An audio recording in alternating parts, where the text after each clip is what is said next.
Okay, so we're going to do part 1 of 8-2 notes, which is just basically finding a GCF of your 2 terms or 3 terms, depending on how many you have in your polynomial. And then we're going to not only find the GCF, but we're going to write down what's left. So after we divide out that GCF, what do we have left?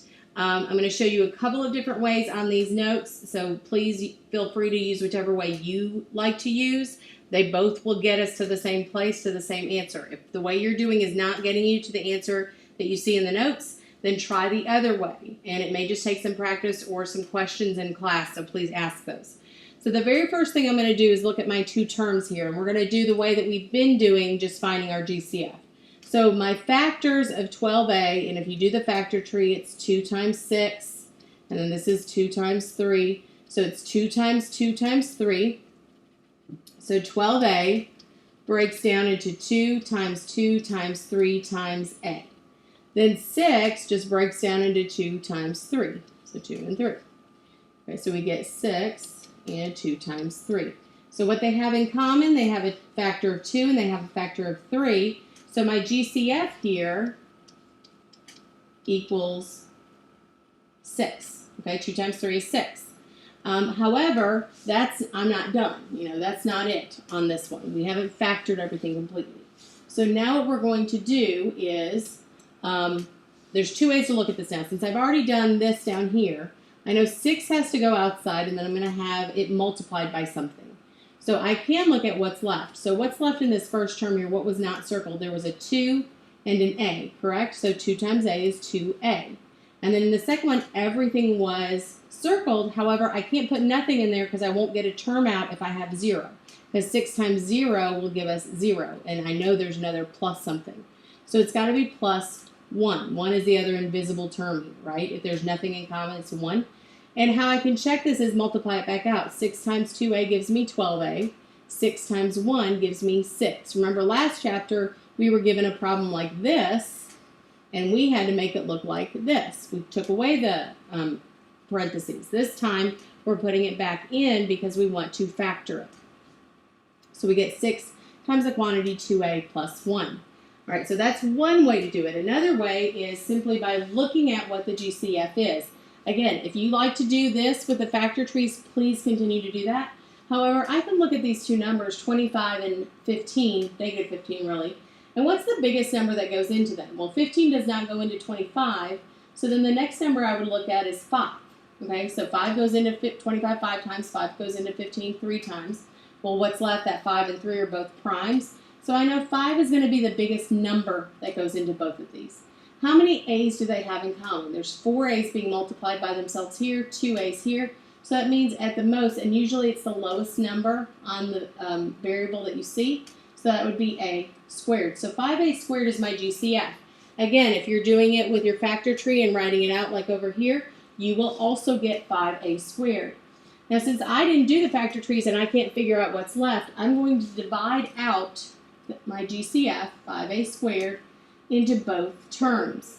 Remember last chapter we multiplied the GCF through, just like here. We multiplied it through. Now we're pulling it out. Well, pulling it out means we're dividing it. We're doing the exact opposite. Last time we multiplied, now we will divide. So what's left? 25 divided by 5 gives me 5. A to the 4th over a squared. 4 minus 2 is a squared. Okay? Negative 15 divided by 5 is negative 3. A squared over a squared cancels, it's 1, okay? How do I double check? Multiply it back through. Well, 5 times 5 gives me, I'll use a different color here, 25, right? 5 times 5, a squared times a squared gives me a to the 4th.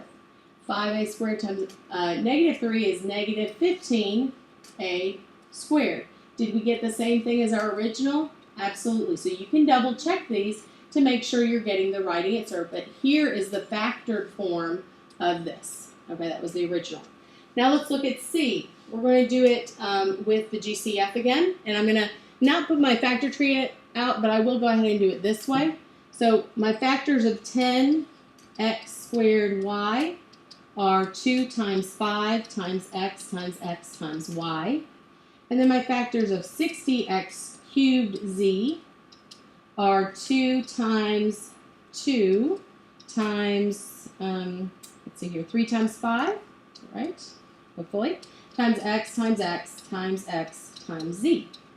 All right, so we're looking for things they have in common. They have a 2 in common, and they have a 5 in common. They also have an x in common. I always like to try to get the next one, but just because it's easier to see what's not circled. And they do not have, and they have another x, in common, don't they? Okay, so 2 times 5 times x is my GCF, which equals 10x squared. Okay, so 10x squared goes here on the outside of my parentheses. And then I can look here to see what's left. Well, the only thing not circled, I'm going to circle it in red, this is not circled previously, is a y here. So I have a y left as my first term.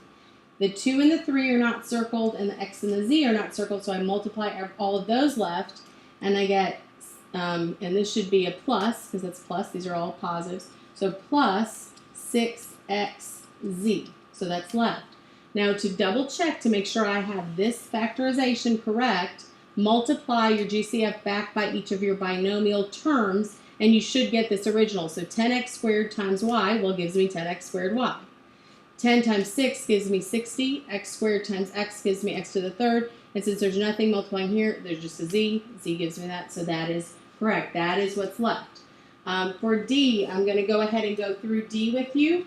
And it is 3 terms. And I'm going to go ahead and do the second way we did it. What's the biggest number that goes into 12, 24, and 30? Well, the highest number that goes into all of those is 2. I think, is that correct? Or no, I'm sorry, 6. 6 goes into all of those. See, make a mistake accidentally. So 6 is going to be the highest number I pull out. So I'm going to pull out a 6. This one has 1x, 1x, 2x's. So the highest I have in all of them is just 1. I have a y here, y squared, y fourth, so that's the highest one I have, so I can only pull out one y, because they all don't have more than 1, since this one only has 1. Now I'm going to divide out by that GCF.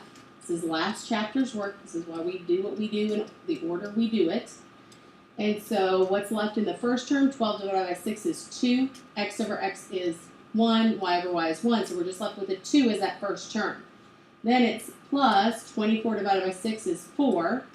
X over x cancels, y squared over y gives us 1y left. And then negative 30 divided by 6 is negative 5. X squared over x gives us x, y to the fourth over y gives us y to the third. Okay? So there is your answer on this one. To double check, I multiply it back out. I get 12xy here. I get 24xy squared here. And 6 times negative 5 gives me negative 30x squared y to the fourth is what you should have gotten on your third term. So that is correct on my multiplication. Last one I'm going to do for you on this side is E. If you look, what is their GCF here? We're going to go ahead and do it this way because it's pretty obvious that 11 is going to be it.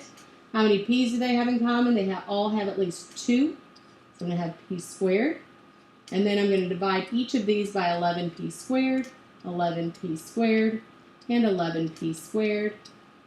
And what is left? We get 4p to the third minus 11 divided by 11 is 1. So p to the fourth over p squared is just p squared.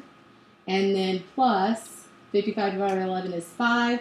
And p squared over p squared cancels. So that is your factored form of E. I know that I did that pretty quickly, but you can stop it, rewind it, and look at it again. And when I multiply back out, 11 times 4 gives me 44. P squared times p to the third gives me p to the fifth. 11 times negative 1 gives me negative 11. P squared times p squared gives me p to the fourth.